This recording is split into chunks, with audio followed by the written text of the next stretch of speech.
What do you know about the Soji bill? Uy, ate, hindi natin, Hindi naman ako yung student.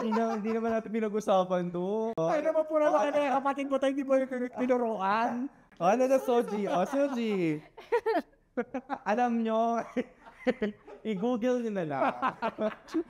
Di ba? I-chat GPT mo. Nag-chat GPT ka, di ba? Pero ano, kailangan, kahit mga bata, kapakanan natin ang Soji bill. So, kailangan natin malaman lahat. Pura, what's Soji bill? Ang Soji bill po ay, well, ang Soji, lahat ng tao may Soji. Yeah. Ikaw may Soji ka. Please educate. Susuntukin kita, alam mo to eh. Okay, Soji is sexuality or sexual orientation and gender, identity, and expression. Yes, napakagaling talaga ng kapatid ko, no? Hindi, okay lang yan. So, lahat naman ng tao, mapa-straight man, mapa-gay, meron siya Soji marker. Exactly. Kasi minsan, when we're talking about Soji, people think na, ano yun? Pambakla lang ba yun? Hindi naman, lahat ng tao may Soji.